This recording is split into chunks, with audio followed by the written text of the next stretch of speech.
ગુજરાત સરકાર દ્વારા ગાંધીનગરમાં આવેલ ગિફ્ટ સિટીમાં ડાઇન એન્ડ વાઇનની છૂટ આપવાનો નિર્ણય કરવામાં આવ્યો છે.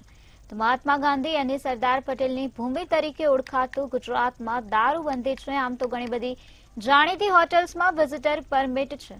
સરકાર હવે ઘણી જગ્યાએ દારૂની છૂટ આપવાનું શરૂ કર્યું હોય તેવું લાગી રહ્યું છે. ત્યારે ઘણા લોકોએ આ નિર્ણયને વધાવી રહ્યા છે, તો ઘણા લોકો આ નિર્ણયનો વિરોધ પણ કરી રહ્યા છે.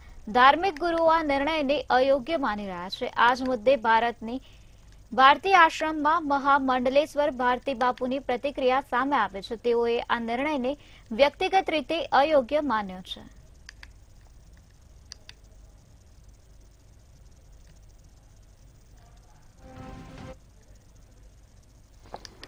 ગુજરાતની અંદર આમ તો નશાબંધી છે, પરંતુ અત્યારે હાલ સરકાર દ્વારા એક નિર્ણય લેવામાં આવ્યો છે અને આ નિર્ણય છે ગાંધીનગરમાં આવેલ ગિફ્ટ સિટી જ્યાં વાઇન એન્ડ ડાઇનની સુવિધા શરૂ કરવાની છે.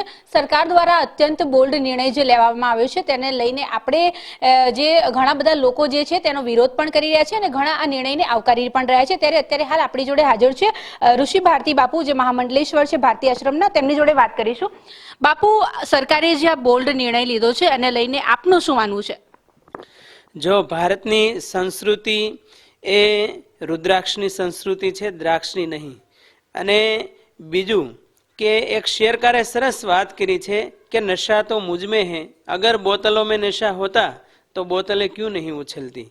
અને કોઈ પણ દેશ હોય, રાજ્ય હોય કે શહેર હોય તો એના માપદંડ જે છે વર્લ્ડ હેપીનેસ ઇન્ડેક્સના રિપોર્ટ મુજબ એ 5 મુદ્દા એમાં લીધા છે. એમાં પ્રથમ છે આર્થિક સમાનતા, બીજું પરિવાર અને મિત્ર સર્કલનો સંબંધ, અને સ્વાસ્થ્ય અને સામાજિક સદભાવના, અને 5મું છે આધ્યાત્મિક સાધના પ્રત્યેની નિષ્ઠા.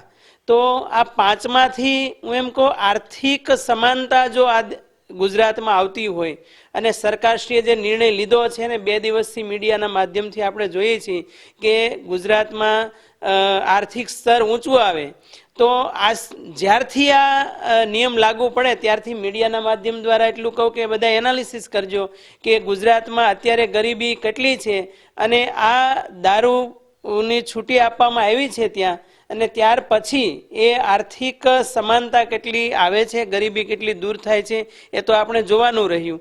એટલા માટે અમારે સંતોની દ્રષ્ટિએ હું એમ કહું છું કે દારૂ માણસ શા માટે પીવે છે? કે એક તો મન છે આપણું હજારો સંકલ્પ વિકલ્પ કરે છે મનને મારવા માટે, અને બીજું એ થાક્યો હોય કામ કરતાં કરતાં એટલે થાક દૂર કરવા માટે, અને ત્રીજું કે એક દેખાદેખીથી પણ દારૂ પીવે છે.